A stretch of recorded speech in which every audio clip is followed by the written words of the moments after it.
Hello, my dear student. Welcome back Literature IQ Education with the most vibrant topic written by William Shakespeare. That is the tragedies written by Shakespeare. First of all, we are going to discuss the photo in front of you. This slide is about the tragic heroes and their flaws. Yes, this is about the flaws. Flaws means the lack of something, the lack of some quality. So tragic flaw जो है उसके बारे में हम बात करेंगे कि first of all you have Hamlet. जो हैमलेट जो है उसके अंदर एक प्रॉब्लम है एंड दैट इज प्रोक्रेस्टिनेशन या इंडिसिजन. जैसे we as a human being, हमारे अंदर भी कोई ना कोई जो है ट्रेजिक फ्लॉ लाइक करता है. फॉर एन एग्जाम्पल, किसी इंसान में जो है किसी को ओवर फ्लैटर करने की जो है हैबिट होती है, किसी के अंदर जो है किसी को इजीली जो है ट्रस्ट करने की हैबिट होती है. तो ये जो है इस तरीके से ह्यूमन फ्लॉज जो है उनके साथ शेक्सपियर ने कुछ ट्रेजेडीज लिखी हैं. तो ये ट्रेजेडीज आज भी हमें क्या लगती हैं, रिलेटेबल लगती हैं, बिकॉज उन कैरेक्टर्स के साथ हम ऐसे फील करते हैं कि ये कोई लाइफ जो है, कोई लाइफ चल रही है, रियल लाइफ चल रही है. Just like Hamlet. हैमलेट जो है उसके अंदर एक प्रॉब्लम है कि वो इनडिसीजन या ओवर थिंकिंग बहुत ज्यादा करता है. जस्ट लाइक अस, हम लोग भी कुछ ऐसा ही करते हैं. Sometimes in real life situations we get confused. We are not able to take any decision. In that scenario, we built the habit of procrastination. Procrastination मतलब we are going to delay the task. बार बार जो है उसको हम delay करते रहते हैं. Just like Hamlet, we are going to read out that. Then we have Othello. Othello, the most common, in the Gen Z generation, the most common thing is about, we can say, the vaulting ambition. Sorry, Othello, what he has, some jealousy element. He has some jealousy element, Othello. So here is the Othello. Here is Othello. The character name is Othello and the work itself was Othello. तो उसके अंदर क्या थी? Jealousy. Iago के कहने पर, just because of, आप कह सकते हो कि एक उसका जो कोई पर्सन है, उसका एक कमांडर है, और उसके कहने पर वो अपनी वाइफ को, डेस्टिमोना को जो है मौत के घाट उतार देता है. So Othello has the kind of, आप कह सकते हो कि उसके अंदर जो है किसी को भी ट्रस्ट करने की जो पावर है वो कम है, और प्लस उसके अंदर जेलसी भी है. Then we have Macbeth. Macbeth जो है इसके अंदर वोल्टिंग अम्बिशन. ठीक है, ये क्या है, बहुत ही अम्बिशियस यानी ओवर अम्बिशियस जो है ये कैरेक्टर यहाँ पे हमारे सामने शेक्सपियर ने प्रेजेंट किया था. लेडी मैकबेथ जो है उसके कहने पे भी कह सकते हो, बट उसके इनर भी ये चीज थी. दैट्स व्हाई कहते हैं ना, it adds fuel to the fire, कि उसकी वाइफ जो है she was also very passionate, she was also very ambitious, and due to that यहां पर हम कह सकते हैं कि मैकबेथ के अंदर भी क्या था, एक ओवर एम्बिशियसनेस आ गई थी, जिसकी वजह से he was not in his consciousness while murdering King Duncan. तो आप कह सकते हो कि उस टाइम पे he was overshadowed by the over ambitiousness जब उसने मर्डर किया था. Then we have King Lear. Yes, he is again very important, tragic hero. He has pride and hubris. Hubris and pride. It means he was very, that kind of person जिसको आप कह सकते हो कि अपने आप पे बड़ा घमंड था, बड़ा प्राइड था कि मेरे पास तो जो है मेरी 3 बेटियां हैं, है ना, और वो तीनों बेटियां जो हैं वो मुझसे बहुत ज्यादा प्यार करती हैं. उसे ये नहीं पता था what is the dark reality behind it. जब रीगन एंड गॉनरिल जो हैं उनके अमंग वो अपना जो किंगडम है उसको जब डिवाइड कर देते हैं, after that he comes to know the truth. So ये भी काफी इंटरेस्टिंग होगा पढ़ना. सो किंग लियर में क्या है, प्राइड या ह्यूब्रिस है. रोमियो जो है इसके अंदर क्या है, इंपल्सिवनेस, यूथफुल पैशन आप इसको कह सकते हैं, वो रोमियो के अंदर है. इंपल्सिवनेस मतलब you are not thinking twice before you are acting.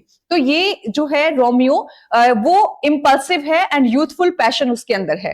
Then we have Brutus. उसमें पुअर जजमेंट है. ब्रूटस जो है वो अदर कैरेक्टर्स के कहने पर he is not able to take, वो प्रॉपरली जो है वो जजमेंट नहीं कर पाता है. So he was poor at judgement. तो आप कह सकते हो ब्रूटस ये आपका जो है ट्रेजिक हीरोज का एक आपके सामने मैंने ब्रीफ में चार्ट दिया है. आई hope you got it. And this is the tragic heroes and the these things, indecision, over thinking, Hamlet, ये जो है ये ट्रेजिक फ्लॉस है. मतलब उनके अंदर ये कमियां हैं कुछ जो इसको, इनकी जो ट्रेजेडीज है जो शेक्सपियर ने लिखी थी उसको क्या बना देती हैं, बहुत ही मोस्ट पावरफुल वेपन बना देती हैं ट्रेजिक फ्लॉस किसी की डाउनफॉल के लिए. So I hope this is clear. So we are going to discuss this slide first, that what are the characteristics or the tropes that make any work tragedy. Okay, Shakespeare के जो भी works हैं उनको अगर हम thoroughly study करें तो वो कौन कौन से एलिमेंट्स हैं जो उसको कॉमेडी की कैटेगरी में नहीं बल्कि उसको किस में लाई करवाते हैं, ट्रेजेडी के अंदर. फर्स्ट ऑफ ऑल अगर हम बात करें कि we have a tragic hero, जैसे क्या होता है, noble high status protagonist with exceptional qualities whose fall creates great impact. अब देखिए फॉर एन एग्जांपल, अगर कोई ऐसी मूवी हो जिसके अंदर हीरो ही कैसा दिखाया जाए, विद सम विलेनियस कैरेक्टरिस्टिक्स, अगर उसके अंदर जो है वो विलेन वाली क्वालिटीज हो और अगर उसका डाउनफॉल दिखाया जाए तो क्या होगा. जो ट्रेजेडी या जो कोई भी हम पीस ऑफ आर्ट को एंजॉय कर रहे हैं उसमें पहली बात तो जब वो विलेनियस कैरेक्टर्स है तो हम उसके साथ रिलेट फील नहीं कर पाएंगे, हमें कोई उसके अंदर जो है कैथारसिस वाली फील नहीं आएगी, बिकॉज एक बुरे इंसान के साथ बुरा हो रहा है. इट मींस जस्टिस जो है वो हो रहा है ना, जस्टिस डन हो रहा है उसके अंदर, तो हम उसमें कुछ भी हमारे अंदर पिटी या जो फेयर वाली या कैथारसिस वाली फीलिंग नहीं आती. अच्छा, तो फिर कैसे हमारे अंदर जो है कैथारसिस क्रिएट किया जा सकता है, through the characterization of the protagonist as the very high qualities, very noble kind of person.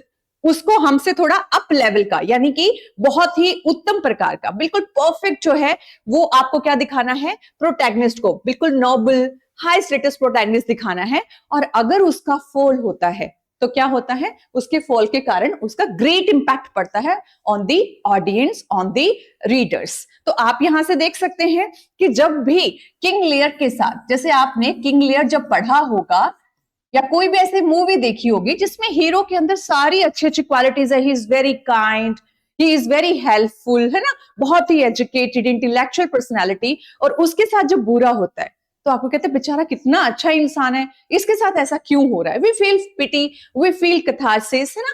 तो हमारे अंदर जो है ऐसी फीलिंग्स आती है. जस्ट लाइक किंग लियर को जब आप पढ़ोगे you will get to know कि वो बहुत ही गुड काइंड ऑफ पर्सन होता है, जिसकी 3 बेटियां हैं, है ना, वो अपने जो है किंगडम को डिवाइड कर रहे हैं. इस तरीके से जब आप पढ़ोगे तो you will get to know कि कैसे एक नोबल और हाई स्टेटस पर्सन का एट द एंड डाउनफॉल जो है वो दिखाया गया है. फिर एक और एग्जाम्पल अगर हम लें, इनकी जो बिल्कुल छोटी बेटी है, that's Cordelia. She was also very kind, है ना, बहुत ही अच्छी जो है, बहुत ही काइंड सी वो करेक्टर शो की गई है by the Shakespeare. But at the and क्या होता है, जब आप पढ़ोगे मैकबेथ को तो वो लास्ट में जो है उसकी डेथ हो जाती है. देखिए बाद में जाकर के कुछ राइटर्स जो हैं वो इसकी किंग लियर की वापस से रीटेलिंग करते हैं, यानी स्टोरी को वापस से इसका एंड चेंज करके लोगों के सामने रखते हैं, बिकॉज जस्टिस जो है वो वर्चू रिवॉर्ड्स, है ना, वर्चू जो है उसको विन करवाने के लिए, कि सच्चाई की हमेशा जीत होती है, इस चीज को शो करने के लिए कुछ राइटर्स आगे जाकर के इसका जो एंड है किंग लियर का वो चेंज कर देंगे, है ना. क्यों? क्योंकि ताकि ये लगे, क्योंकि शेक्सपियर ने कभी भी इनका ध्यान नहीं रखा कि जो अच्छा है उसके साथ अच्छा हो, जो बुरा है उसके साथ बुरा हो, ऐसा उन्होंने ध्यान नहीं रखा है. ठीक है, तो आपको क्या रखना है ध्यान, कि ट्रेजिक हीरो जो है वो होता है नोबल और हाई स्टेटस प्रोटैगनिस्ट, जिसमें कुछ एक्सेप्शनल क्वालिटीज होती हैं और whose fall creates great impact, और उसका फॉल हो जाता है. फॉल किस वजह से होता है, हमाटिया या फिर ट्रेजिक फ्लॉ के कारण, यानी उसमें बहुत सी एक्सेप्शनल क्वालिटीज होती हैं बट स्टिल वन एक उसके अंदर क्या होता है, एक ट्रेजिक फ्लॉ होता है, that is the fatal personal defect. जैसे हो सकता है उसके अंदर अम्बिशन, ओवर अम्बिशन हो, जेलसी हो, इनडिसीजन हो, प्राइड हो, जिसके कारण क्या हो सकता है, उसका downfall. Then we have struggle between good and evil. अगर हम शेक्सपियर के कैरेक्टर्स की बात करें तो इसमें गुड के साथ बैड हुआ है और बैड के साथ गुड हुआ है ना. ये यहाँ पर पोएटिक जस्टिस, जिसको हम एक टर्म यूज की जा सकती है इसके लिए, पोएटिक जस्टिस. तो आगे चल करके जब आप क्रिटिक्स के रिव्यू देखेंगे, you'll get to know कि शेक्सपियर ने अपने वर्क्स के अंदर पोएटिक जस्टिस नहीं किया है। ठीक है, क्या नहीं किया है? Poetic justice. Poetic justice means कि वर्च्यू जो है, यानी जो गुड है या गुडनेस जो है किसी की, उसकी वजह से उसके साथ सब कुछ गुड होना, और जो एविल पर्सनैलिटीज है उनके साथ कुछ बुरा होना, तो वो पोएटिक जस्टिस अपने वर्क्स के थ्रू नहीं शो कर पाए शेक्सपियर। उन्होंने ये, आप कह सकते हो नोइंगली अननोइंगली ऐसा उन्होंने किया है। Then you have internal and external conflict. अब आप देखेंगे in the case of Hamlet कि हैमलेट जो है, he was he has developed some kind of indecisiveness, या आप कह सकते हो प्रोक्रेस्टिनेशन। वो उनके साइकोलॉजिकल टर्मोइन को शो करता है कि वो चाहते हैं, हैमलेट जो है, he wants to kill Claudius, वो रिवेंज लेना चाहते हैं अपने फादर की डेथ का, बट हैमलेट जो है वो ऐसा नहीं कर पाते due to the internal and external conflict. Okay, then tragic waste. What is this? देखिए, ट्रेजिक वेस्ट का मतलब क्या है कि हीरो की death, loss of great potential virtue. अब आप खुद सोचिए, you are watching some movie, है ना, कोई भी मूवी आप देख रहे हैं, और उसमें क्या हो रहा है, अचानक से आपके जो मेन जो प्रोटैगनिस्ट है, जो मेन कैरेक्टर है, उसकी डेथ हो जाती है। ठीक है, उसके बाद जो और कैरेक्टर्स है वो रोल प्ले कर रहे हैं अपना अपना जो है, जो उनको असाइन किया गया है। तो आप जो है इतना क्रिएटिव, इतना जो है क्यूरियोसिटी के साथ उसको नहीं देखेंगे, आपको लगेगा मेन हीरो तो जो है उसकी डेथ ही हो गई, अब क्या बचा देखने के लिए। तो यहाँ पर अगर हम शेक्सपियर के वर्क्स की बात करें तो इसमें क्या हुआ है, eight the end of the play हुआ है, जैसे कॉर्डेलिया की डेथ को यहाँ पे कह सकते हो loss of great potential virtue, कि कॉर्डेलिया में तो कोई कमी नहीं थी, शी वॉज वेरी, आप कह सकते हो बहुत ही काइंड, बहुत ही जो है एक प्रैक्टिकल जो है गर्ल का या बेटी का रोल प्ले कर रही है इसके अंदर। वो किंग लियर की जो बाकी दो बेटियां उनकी जैसी बिल्कुल भी नहीं है ना। तो इतने प्रैक्टिकल जो है कैरेक्टर के साथ शेक्सपियर ने क्या किया, she died at the end of the play, वो प्ले के एंड में डेथ हो जाती है उसकी। तो पहली बात तो यहाँ पे वायलेशन ऑफ पोएटिक जस्टिस हुआ है, secondly great loss of potential and virtue हुआ है ना। अच्छाई जो है उसका उसे कुछ नहीं मिला, अच्छे होने का क्या फल मिला उसको, she died at the end of the play. Okay, then we have catharsis. Catharsis means when you are watching any movie and उसके अंदर आपको जो है बार बार ऐसे लग रहा है कि कहीं इसके साथ ऐसे गलत ना हो जाए, कुछ बुरा ना हो जाए, तो बहुत अच्छा इंसान है ना, आपको उस पर दया आने लगे, पिटी आने लगे, आपको फेयर फील हो, इट मींस आपके अंदर जो है कैथारसिस क्रिएट हो। तो इस कैथारसिस को जो है, अगर ये कैथारसिस आपके अंदर क्रिएट हो रहा है, it means this is the element of any tragedy. I hope you got it. Then we have comic relief. मैंने आपको लास्ट क्लास में बताया था कि किसी भी अगर ट्रेजेडी को हमने बहुत ज्यादा, आप कह सकते हो कि उसको इंटरेस्टिंग या बहुत ज्यादा सस्पेंस के साथ जो है आपके सामने पेश करना हो, तो हम क्या करेंगे, उसके अंदर थोड़ा थोड़ा कॉमिक रिलीफ डाल देंगे, जिससे वो ट्रेजेडी क्या हो जाएगी, थोड़ी सी हाइटन हो जाएगी। तो आप जो है इसके अंदर याद रखेंगे पॉटर का सीन, जो आपका मैकबेथ है उसमें पॉटर का सीन है। पॉटर का सीन जो है वो कॉमिक रिलीफ का काम करता है। आप इसमें एक और एग्जांपल ले सकते हैं, जैसे हैमलेट के अंदर ग्रेव डिगर्स जो है, वो एक सीन है ग्रेव डिगर का, वो भी एग्जांपल है किसका, कॉमिक रिलीफ। यानी कुछ आपके आमने सामने जो है कुछ ऐसा क्रिएट हो रहा है, सस्पेंस या फिर बहुत ऐसे डरावनी सी कोई चीज चल रही है, ऑल ऑफ अ सडन कुछ फनी सा आपके सामने आ जाता है, तो यू जस्ट स्टार्टेड लाफिंग, या कुछ अचानक से आपके सामने जो है कोई सॉन्ग आ जाता है, ठीक है, तो सॉन्ग्स की वजह से आपकी थोड़ी सी कुछ टाइम के लिए आपका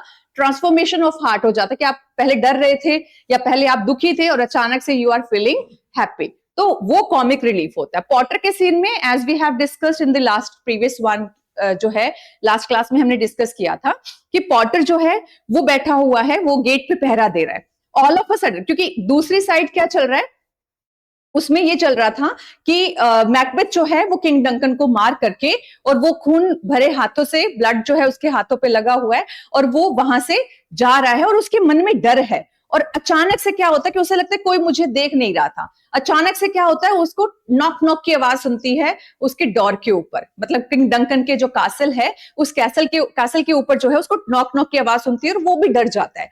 लेकिन पॉटर को लगता है कि इतनी आधी रात को कौन आया है, एंड इट वाज मैकडफ, अगर आपने पढ़ा है वो मैकडफ होता है, ठीक है। तो क्या रहता है कि पॉटर जो है वो कहता है कौन आ गया है इस वक्त, क्यों मुझे परेशान कर रखा है भाई तुम लोगों ने। तो इस तरीके से उसकी जो है सली लकी उस टाइम पे हमें पढ़ने को मिलती है।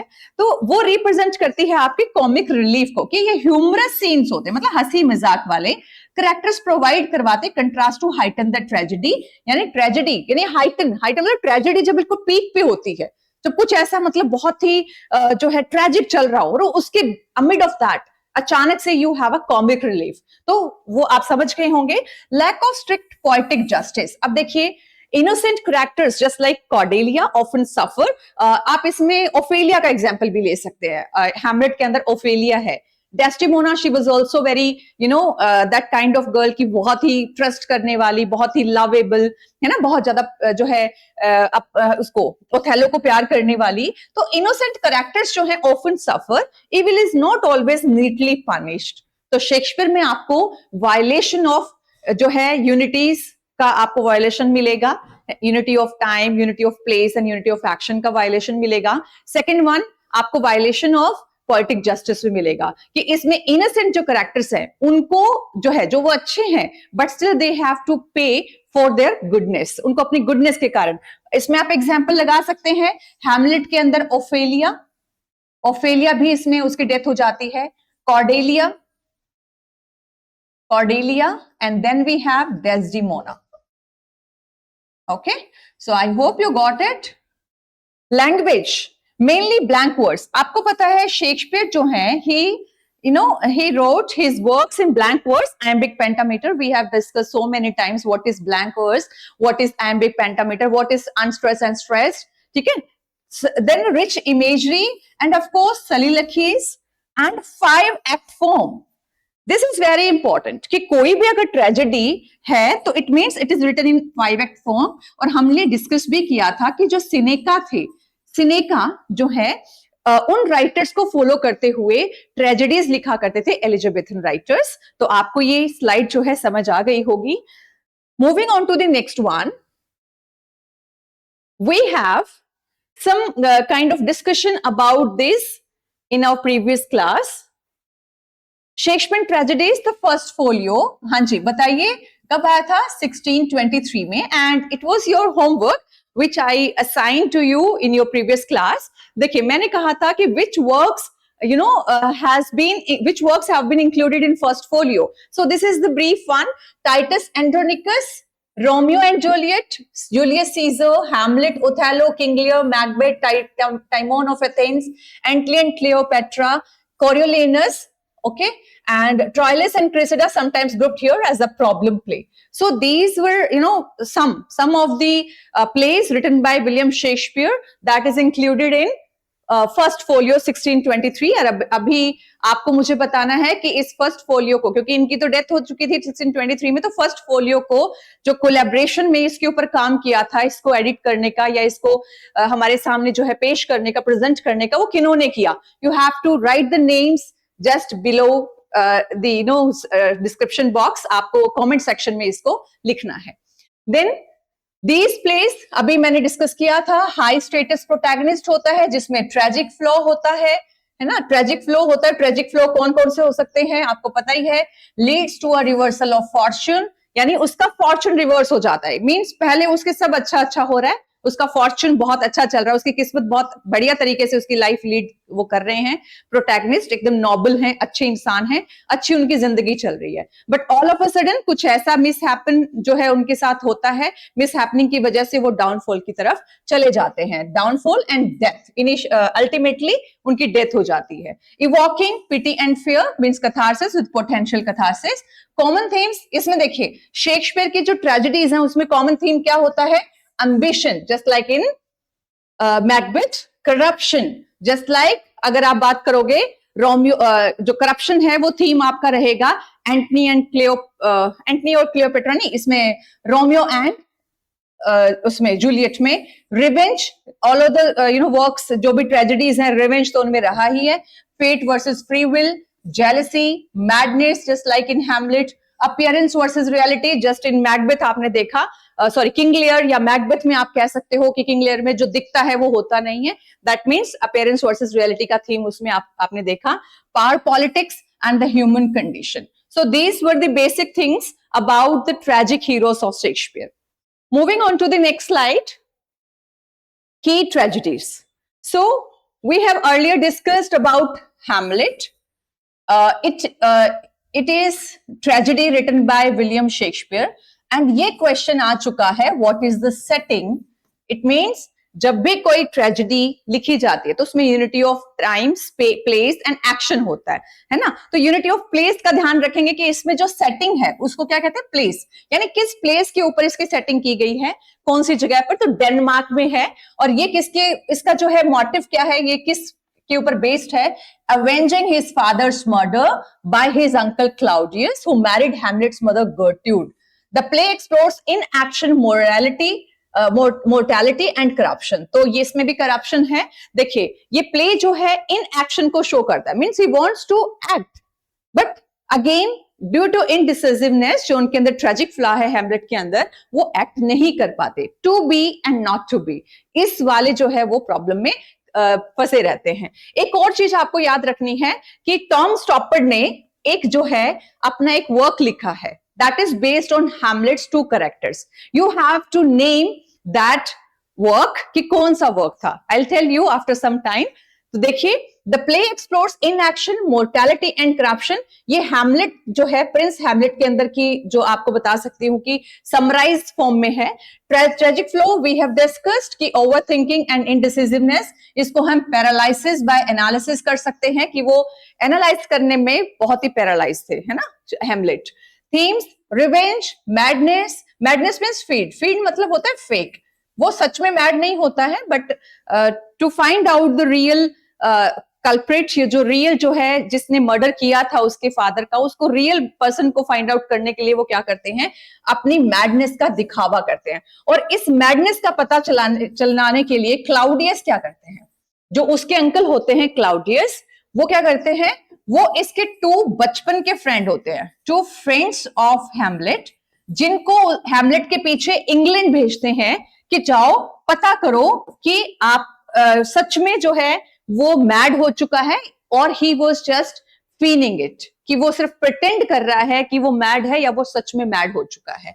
सो आपको जो है उन टू फ्रेंड्स के नाम के ऊपर ही टॉम स्टॉपर्ड, आगे चल करके एक राइटर आएंगे टॉम स्टॉपर्ड, वो इन दोनों जो है फ्रेंड्स, एक्चुअली क्या होता है फिर क्लाउडियस कहता है जैसे तुम्हें कुछ पता चले उसके बाद मुझे इन्फॉर्म कर देना और अपने फ्रेंड को, हैमलेट को तुम मार देना, उसका मर्डर कर देना. लेकिन होता क्या है, इन दोनों फ्रेंड्स को ही मार दिया जाता है. तो टॉम स्टॉपर्ड ने वो एक वर्क लिखा है इसके टू फ्रेंड्स के नाम के ऊपर, जिसको क्लाउडियस भेजता है पता लगाने के लिए कि जो हैमलेट है वो सच में मैड है या जस्ट ही इज प्रिटेंडिंग. ठीक है, moving on to the next slide. आपको लिखना है भाई क्या वर्क है, कौन सा वर्क है. Okay, moving on to the next one, Othello. I'll show you some key quotation of these characters जो बहुत ही famous है. You can quote them in your subjective answers too. And with मैं आपको एक image के साथ दिखाऊंगी. You are going to see how Hamlet looks, how Othello looks, है ना. तो आपकी वो image जो है वो आपको अच्छे से समझ में आ जाए, इसके लिए मैंने इसके अंदर ऐड की है. Othello, he is a Moorish general Othello in Venice. So Venice आपको याद रखना है. Hamlet, Denmark. And this is in Venice, is manipulated by his ensign Iago. This is the wise figure. आपको इसे ध्यान रखना है. शेक्सपियर के वर्क्स में you'll get some antagonist या आप कह सकते हो wise figure वो मिलता है. तो यहाँ पे इयागो जो है वो मिलेगा. अब देखिए ये स्टोरी ऐसा कुछ है. एक ओथेलो हो गए. ओथेलो के पास दो पर्सन है, एक तो है Casio and second one is Iago. और he loves or he is married to Desdemona. Okay, we have discussed it earlier too, but अभी फिर से हम इसको डिस्कस कर लेते हैं. ओथेलो जो है ये सबसे ज्यादा ट्रस्ट कैसियो पे करता है और इयागो चाहता है कि जो पोस्ट कैसियो ने होल्ड कर रखी है वो पोस्ट मुझे चाहिए. अब उसके लिए उसे क्या करना पड़ेगा, कैसियो को रास्ते से हटाना पड़ेगा। अब इसके लिए वो क्या कर सकता है, उसके पास कोई ऑप्शन नहीं था सिवाय मैनिपुलेशन के। ही ट्राइज टू मैनिपुलेट, किसको मैनिपुलेट करता है? He tries to manipulate Othello that there is something going on between Desdemona and Cassio, कि इन दोनों के बीच में कुछ चल रहा है ना। और वो ओथेलो को इसकी श्योरिटी दिला देता है, किससे? हैंडकरचीफ के हैंडकरचीफ, ओके, हैंडकरचीफ होती है एक, कि वो उसकी टोकन ऑफ लव होती है ओथेलो की, जो डेस्टिमोना को देता है। और डेस्टिमोना की वो हैंकी चुरा करके यागो क्या करता है, कैसियो की पॉकेट में डाल देता है और बोलता, देखो वो टोकन ऑफ लव जो आपने डेस्टिमोना को दिया था वो चेक कर लो, चाहे कैसियो की पॉकेट में मिलेगा। एंड ऐसा जब उसको मिलता है तो जब ओथेलो को, तो डेस्टिमोना को का वो मर्डर कर देता है। So this is all about deception, ठीक है। देन जेलसी, रेसिज्म, आप इन सब की बात कर सकते हैं। And Othello, Desdemona, Iago, Cassio, Emilia and Brabantio. तो आपको जो है इन कैरेक्टर्स के नेम प्लस थोड़ा सा इनकी समरी और प्लस ट्रेजिक फ्लॉस और क्या जो है इसकी सेटिंग है, इसका ध्यान रखना है। आई hope you got this. Moving on to the next slide, we have King Lear, another very important tragedy written by Shakespeare. Aging King. What is the summary of it? Aging King. Lear divides his kingdom based on his daughters, flattery, disowning honest Cordelia, betrayal and madness follow. अब क्या होता देखिए, वो अपनी तीनों daughters, 3 daughter हैं उसकी. The very first one is Goneril, जो एल्डर वन, सबसे एल्डेस्ट हैं, Goneril, then Regan and then Cordelia. These were the daughters of King Lear and you know he wants to be flattered. उसको लगता है कि सबसे ज्यादा जो प्यार करेगी मुझे, वो उस बेटी को मैं क्या करूंगा, अपना किंगडम जो है वो दूंगा। अब क्या होता है, सबसे पहले वो गोनेरिल से पूछता है कि तुम मुझसे कितना प्यार करती हो। बहुत बड़ी बड़ी से डायलॉग मार करके ये कहती है कि मैं इतना प्यार करती हूँ आपसे।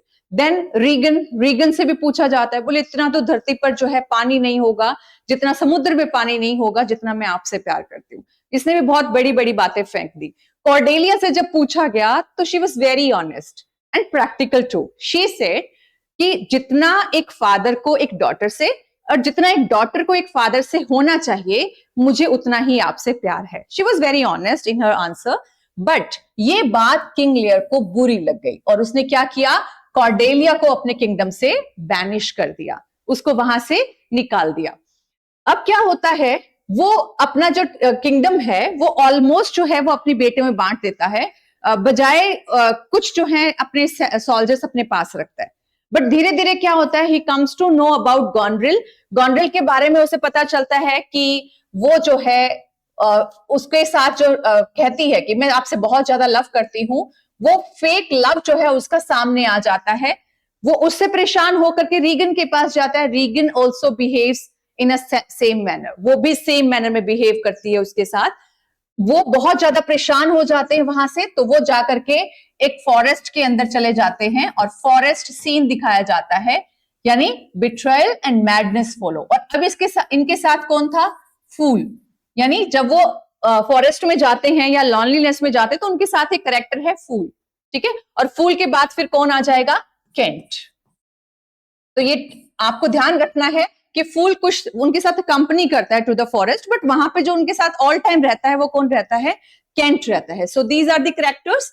किंग लियर जो है इसमें कॉर्डेलिया, गोनेरिल, रीगन, एडगर और एडमंड जो है ये इसके दोनों के दोनों क्या है, इन बेटियों के, यानी गोनेरिल के और रीगन के हस्बैंड्स हैं ये। केंट और fool, you came to know about these characters too. तो आपको ध्यान रखना है कि किंग लियर जो है, we are going to discuss one quotation also जो हम इनकी विद पिक्चर देखेंगे। So this is about ingratitude, madness, justice, parent child bond, nature versus society। अब देखिए जब वो एक स्ट्रॉन्ग सीन दिखाया जाता है, that is the most famous scene from your King लियर।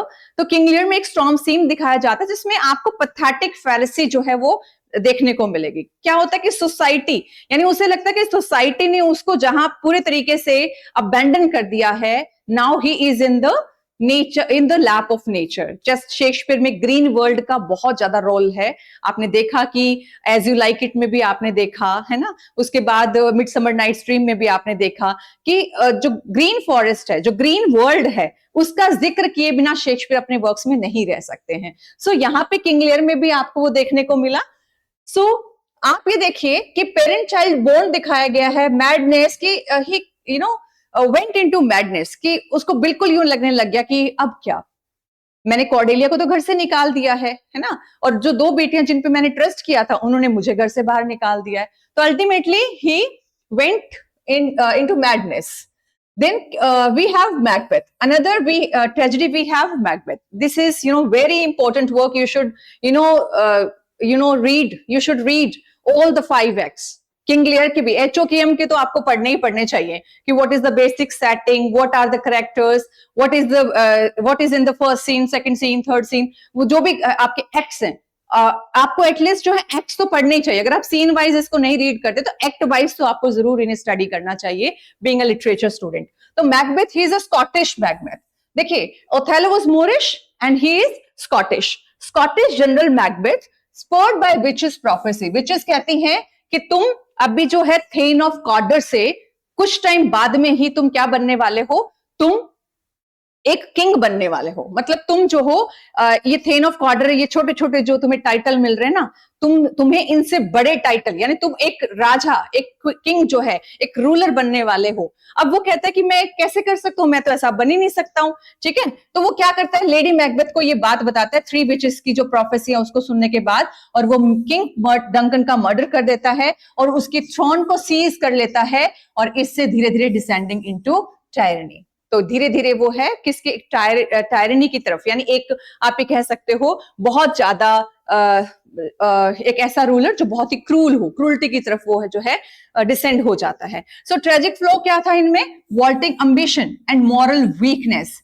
इसकी वजह से जो है वो कहां डाउनफॉल की तरफ जो है चले गए। सो ये कुछ थीम्स हैं, आपको ऑलमोस्ट सब जो है वर्क्स में, ट्रेजेडीज में आपको मिलेंगे। बैंको and Macduff, these are the duo of father and son. बैंको की डेथ का बदला ही मैकडफ लेगा, है ना।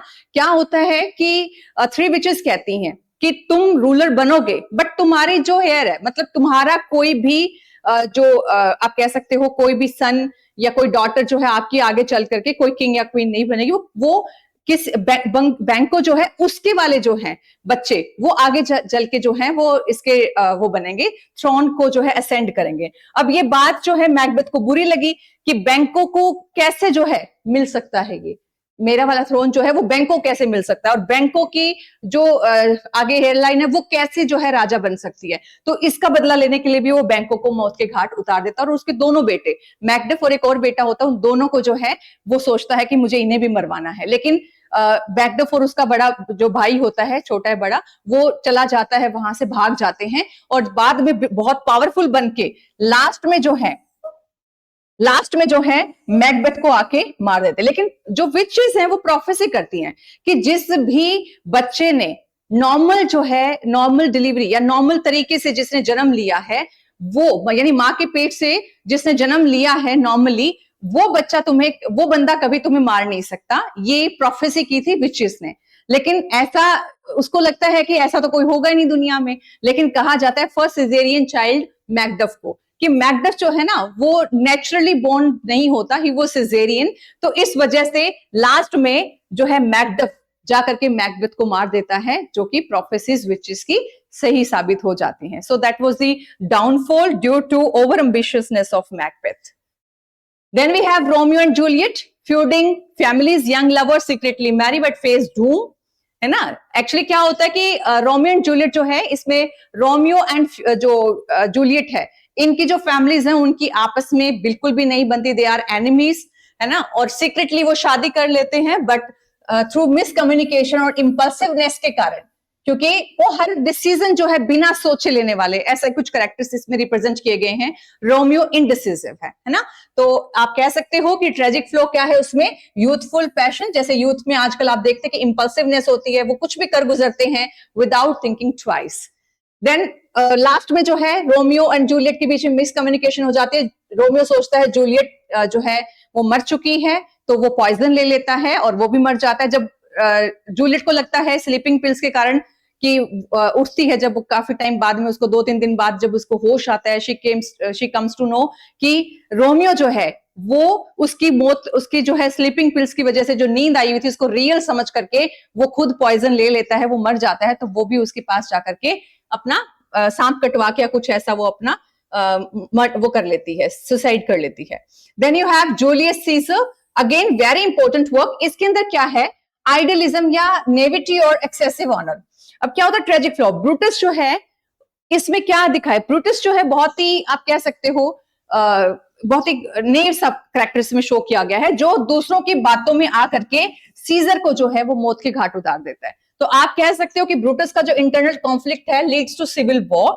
लेकिन जब क्योंकि सब लोग जो हैं जितने भी उसके सीजर के जो आप कह सकते हो अंडर जो लोग थे, जो उसके किंगडम के लोग थे, वो लोग सीजर पे बहुत ट्रस्ट करते थे। तो क्या होता है जब ब्रूटस जो है वो सीजर को जब मौत के घाट उतार देता है, ठीक है, कैसियस के कहने पर, तो ये क्या करते हैं वहां के लोग जो हैं वो इसके खिलाफ जो बगावत है उसमें उतर आते हैं और इस तरीके से ये एक तरह से सिविल वॉर को जो है लीड करते हैं। Then theme ambition, republicanism, tyranny, betrayal and rhetoric, ये आपको थोड़ा सा इसमें ध्यान रख लेना है, not so important. Then Antony and Cleopatra, Roman general होता है, love for Egyptian queen, means क्या है देखिए कि she was just mistress to him, but still वो इसको सबसे ज्यादा इंपॉर्टेंस देता है, अपने किंगडम से ज्यादा, अपने लोगों से ज्यादा, अपनी प्रजा से ज्यादा किसको इंपॉर्टेंस देता है, वो देता है क्लियोपेट्रा को। और इसी से क्या होता है उसका डिफीट होता है, मतलब वो अपनी प्रोफेशनलिज्म को, यानी वो undoubtedly he is very brave, but still he has some kind of tragic flaw कि he is over passionate about his love for Cleopatra, और जिसकी वजह से क्या होता है उसको डिफीट मिलती है, लास्ट में वो हार जाता है ना, अपनी लाइफ से भी। Then Coriolanus proud Roman warrior, contempt for the plebeians leads to exile and betrayal। Coriolanus का ये प्राइड एंड एरोगेंस है इसके अंदर, not so important, you should know this is the part of tragedy. Then Titus Andronicus, again important work, you should study it. देखिए cycle of mutilation and cannibalism, cannibalism क्यों कहा गया है, because यहाँ पे एक क्वीन होंगी जिसको ये लेकर आएगा, जिसका नाम है Timon of Athens, sorry Titus Andronicus, here is a queen जिसको वो लेकर आएगा एज आप कह सकते हो टोकन ऑफ विक्ट्री। और फिर उसके जब उसको टेमोरा नाम होता है उसका, तो टेमोरा को जब वो लेके आता है तो उसको पता चलता है कि इसने मेरे बच्चों के साथ कुछ बुरा किया, तो अब मैं बदला इससे इसके बच्चों को मार करके और उसके मांस से पाए बना करके और इसी को खिला दूंगा। तो that is the theme of cannibalism, है ना, कैनिबलिज्म का थीम इसके अंदर दिखाया गया है। तो टाइटस एंड्रोनिकस जो है ये बहुत अच्छा वर्क है, you should study this work. और इसके अंदर कैसे वो टेमोरा को जो है मजबूर करता है, यानी उसको पता ही नहीं होता बेसिकली कि शी इज ईटिंग व्हाट, कि वो अपने ही बच्चों का मांस खा रही है एक पाए के रूप में, है ना। So Timon of Athens, again very important work. इसमें क्या है, टर्न्स इनटू, देखो एक बहुत ही जेनरस जो है टाइमन नाम का एक करेक्टर है, एक प्रोटैगनिस्ट है, वो पहले बहुत ही अच्छा, यानी बहुत ही आप कह सकते हो सोसाइटी में रहने वाला loving kind of person, but होता क्या है इसके पास पैसा होता है, ये पार्टीज थ्रो करता है अपने फ्रेंड्स के लिए, वो फ्रेंड्स बहुत अच्छे से इसके साथ रहते हैं, है ना। सो ये बहुत रिलेटेबल आपको लगेगा व्हेन यू स्टडी। ये बहुत जेनरस होता है, हर दूसरे दिन पार्टी थ्रो करता है, हर दूसरे दिन अपने फ्रेंड्स को जो है गैदर करता है, उनके साथ टाइम स्पेंड करता है, he is loving his life. But all of a sudden क्या होता है, ये बैंकरप्ट हो जाता है, ठीक है, ये बैंकरप्ट हो जाता है। अब बैंकरप्ट होने के बाद इसके पास पैसा नहीं है, ऑब्वियसली पैसा नहीं है तो friends no money, no money no friends. तो ऐसा ही केस इसके साथ होता है, ये इतना ज्यादा जो है बैंक वो हो जाता है, कह सकते हो डिमोरलाइज हो जाता है। ही वेंट टू फॉरेस्ट, और फॉरेस्ट में जाकर के इसको क्या मिलता है, गोल्ड का एक हॉल मिलता है, मतलब गोल्ड का इसको एक खजाना मिलता है, और उस गोल्ड से ये लोग तैयार करता है कि जा करके तुम जो मेरे जो एथेंस के जो लोग हैं, जिन लोगों ने मेरे साथ बुरा किया है, तुम उनको जाके मार डालो। तो ये मिसएंथ्रोप बन जाता है, यानी हु हेट्स मैनकाइंड। अब उसको सोसाइटी नहीं चाहिए, उसको अपने फ्रेंड्स नहीं चाहिए, he just hates his his friends, his society. तो वो क्या करता है, उस गोल्ड का यूज करता है टू डिस्ट्रॉय एथेंस, वो एथेंस को ही डिस्ट्रॉय करना चाहता है। तो आई होप ये आपको इंटरेस्टिंग लग रहे होंगे, आपको थोड़ा सा इसको समझना है, आपको इनको रीड करना है, थॉरोली रीड करना है, सो दैट आप अपने क्वेश्चंस को प्रॉपरली आंसर कर सकें इन योर एग्जाम। अब देखिए, दिस इज अगेन, ये आपको कहीं किसी भी यूट्यूब चैनल पे आपको नहीं मिलेगा। इट्स वेरी इंपॉर्टेंट, इसमें से क्वेश्चन भी आए हैं प्रीवियस ईयर, बच्चे सोचते हैं कहां से क्वेश्चन आए हैं। सो this is from authentic source, you should no. ये तो सबने पढ़ा है कि व्हाट इज होगार्थ प्रेस। देखिए, होगार्थ प्रेस जो है ये क्या है, आपको पता है कि वंस अपॉन अ टाइम कि वर्जीनिया वुल्फ जो है उसके जो वर्क्स थे उनको पब्लिश करने के लिए कोई रेडी नहीं था। सो कहते हैं ना, हर किसी जो है मैन के पीछे एक विमेन का हाथ होता है, बट यहाँ पे क्या है, एक विमेन के पीछे एक मैन का, ठीक है, उसका सपोर्ट जो है उसके लिए बहुत कुछ जो है सिनेरियो को चेंज कर देता है। देखिए क्या होता है, Virginia Woolf, she was writer, modern writer. Virginia Woolf जो है वो अपने वर्क्स को पब्लिश करवाने के लिए इधर उधर बहुत भटकती हैं, बट उसको कहीं कोई पब्लिशिंग हाउस जो है उसके वर्क्स को पब्लिश करने के लिए रेडी नहीं था, due to some reasons are were there, कि हो सकता है she has some feministic kind of works, तो हो सकता है उस वजह से। आपको पता होगा वर्जीनिया वुल्फ ने a room of one's own लिखा है, बहुत से ऐसे वर्क्स लिखे हैं, टू द लाइट हाउस लिखा है, इंपॉर्टेंट वर्क्स। तो इसके जो हस्बैंड है लियोनार्ड वुल्फ, वो क्या करते हैं, अपने वाइफ के लिए टोकन ऑफ लव के रूप में होगार्थ प्रेस को ही क्या कर देते हैं, इस्टेब्लिश कर देते हैं, फाउंड कर देते हैं अपनी वाइफ के लिए, और कहते हैं तुम्हें परेशान होने की जरूरत नहीं है, तुम अपने जितने भी वर्क्स हैं जिसको भी पब्लिश करवाना चाहती हो अपने इस खुद के पब्लिशिंग हाउस में तुम कर सकती हो। So it is the होगार्थ press. अब क्या हुआ, 2013 के अंदर एक प्रोजेक्ट लाया गया और उसमें यह कहा गया कि जितने भी अच्छे अच्छे राइटर्स हैं वो क्या करेंगे, जो शेक्सपियर की जो ट्रेजेडीज हैं उन ट्रेजेडीज, एज यू नो कि उन्होंने पोएटिक जस्टिस नहीं किया था शेक्सपियर ने अपने वर्क्स के थ्रू, तो अब कहा गया ऑथर्स को, जो बेस्ट सेलिंग जो राइटर्स हैं, अवार्ड विनिंग जो ऑथर्स हैं, उन्हें कहा गया कि तुम्हें कोई एक जो है प्ले को चूज करना है और उसमें आपने अल्टीमेटली क्या करना है, अपने अकॉर्डिंग उसकी इंटरप्रिटेशन या अपने अकॉर्डिंग उसको रीटेल करना है, रीराइट करना है। So here is the list of that 7 novels जो कि लिखे गए हैं on the works of Shakespeare. जैसे कि एक तो होगी विंटर्स टेल के ऊपर द गैप ऑफ टाइम लिखा है जीनेट विंटरसन ने। This is the previous year question, ये आपको ध्यान रखना है कि this is the work written by Jeanette Winterson, the gap of time, और किसकी रीटेलिंग है ये, विंटर्स टेल की। Then we have Merchant of Venice जो कि शेक्सपियर ने लिखा है, इसके ऊपर शायलॉक इज माय नेम, ये लिखा है हॉवर्ड जैकब्सन ने। आपको पता है मर्चेंट ऑफ वेनिस में शायलॉक नाम का कैरेक्टर है, तो शायलॉक इज माय नेम ये हॉवर्ड जैकब्सन ने लिखा है। देन टेमिंग ऑफ द श्रू जो है ये इसके ऊपर लिखा है विनेगर गर्ल एंड टाइलर ने, ठीक है।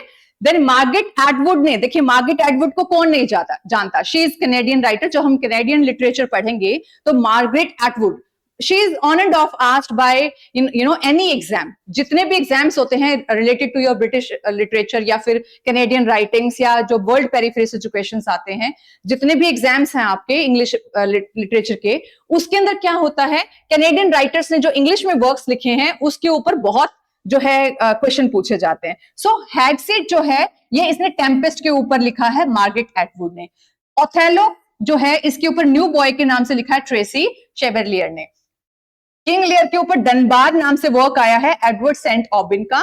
एंड मैकबेथ के ऊपर सेम टाइटल के साथ जो है जो नेस्बो, जो कि एक नॉर्वेशियन नॉवेलिस्ट हैं, तो इन्होंने लिखा है। So these are the 7 novels written by, अगर आपसे पूछा कि मैकबेथ प्ले किसने लिखा तो दैट इज शेक्सपियर, लेकिन मैकबेथ नॉवेल किसने लिखा, जो नेस्बो नॉर्वेजियन नॉवेलिस्ट ने। So I hope you get this information right here only, इसी प्लेटफॉर्म पे ये आपने इंफॉर्मेशन पढ़ी होगी, इससे पहले कहीं आपने नहीं देखी होगी। This is directly from the authentic source, और इसी तरह की चीजें पाने के लिए please do subscribe and like my channel. So moving on to the next slide, Hamlet. So this is going to be the last slides, few slides of your session. देखिए, here is, who is he? Can you recognize? देखिए, this is the skull and this is your Hamlet. ये Hamlet है।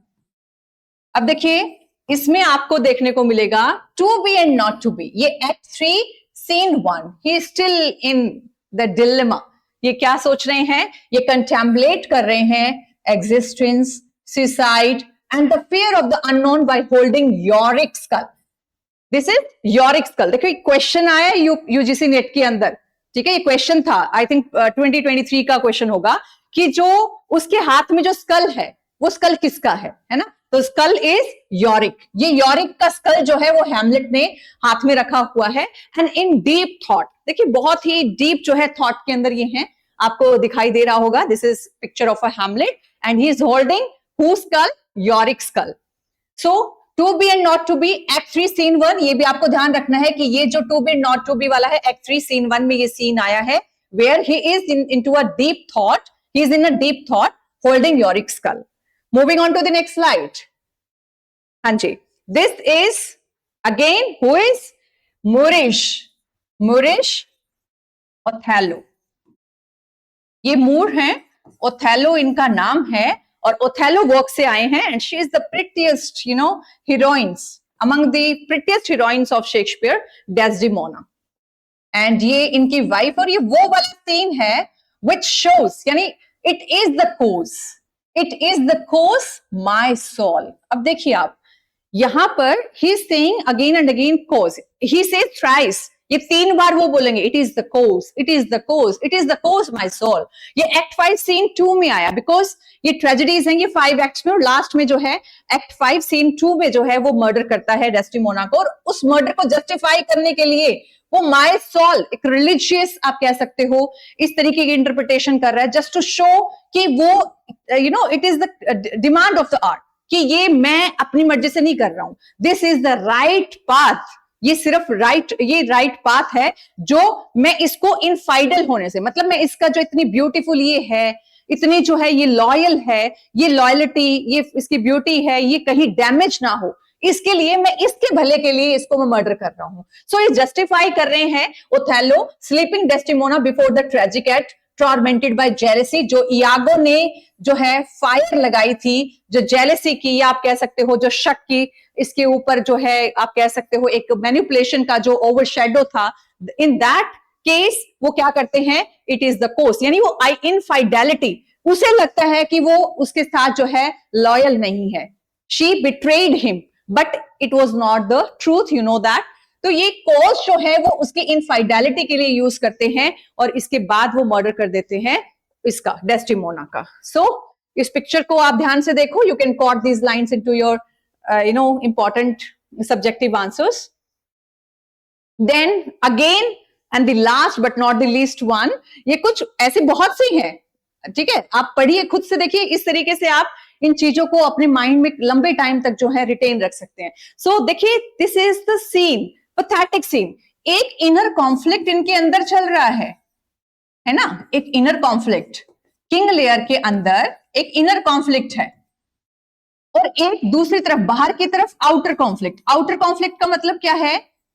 यहां पे ये जो strong scene है, you can see there is the scene of darkness, है ना, लाइटनिंग। तो ये जो कॉन्फ्लिक्ट चल रहा है यहाँ पे, ये जो स्ट्रॉन्ग सीन चल रहा है, एक स्ट्रॉन्ग तो कैसा है, उसके इनर चल रहा है, एक अंदर चल रहा है, और एक आउटर। तो जो ये कहते हैं ना कि जैसा हम सोचते हैं वैसा ही हमारे आसपास होने लग जाता है। यानी आप कहते हैं ना, मैं रो रहा हूं और बारिश हो रही थी, मतलब मैं रो रहा था और बारिश होने लग गई। कहते भगवान भी रो रहे हैं, मेरे साथ साथ जो है भगवान भी रो रहे हैं। That is the pathetic fallacy, कि जब इंसान को लगता है, पैथेटिक फैलेसी, देखिए एक टर्म जो है बहुत इंपॉर्टेंट टर्म है, पैथेटिक फैलेसी, ये भी आपको यहां पे देखने को मिल रही है, कि जो इनर कॉन्फ्लिक्ट है उसके साथ साथ जो आउटर कॉन्फ्लिक्ट है, जो लाइटनिंग है, थंडर है, जो स्टॉर्म है, वो जो उसके अंदर था उसी को रिफ्लेक्ट कर रहे हैं कौन? Nature also. तो जो नेचर जो है उसके इनर कॉन्फ्लिक्ट के साथ साथ सेम तरीके से बिहेव कर रही है, दैट इज पैथेटिक फैलेसी। यानी जो इमोशन किंग लियर शो कर रहे हैं वही इमोशन कौन शो कर रहा है? नेचर। तो इसको क्या कहेंगे? हम कहेंगे pathetic fallacy. So Lear rages against the storm on the heath accompanied by fool. उसके साथ कौन है? ये है फूल, ठीक है। Iconic Shakespeare scene, King Lear, elderly white-haired king in tattered royal clothes. Tattered मतलब फटे पुराने कपड़े. Standing defiantly on a stormy heath at night, arms raised as he shouts his soliloquy into the raging tempest with lightning flashes, rain and wind. The fool covers nearby. Okay, so ये जो है blow winds and crack your cheeks, है ना? Act 3 scene 2 में आया था कि blow wince and crack your cheeks. So आपको जो है इन सलीलकीज को, यानी जो हमने अभी डिस्कस की, हैमलेट की, मैकबेथ की, किंग लियर की, इन सब सलीलकीज को आपको ध्यान रखना है. हो सकता है जो है ये आपको एग्जाम में पूछी जा सके. Okay, so moving on to the next one. That's enough for today's class, and see you in the next class. I hope you are enjoying it. Thank you so much for watching me.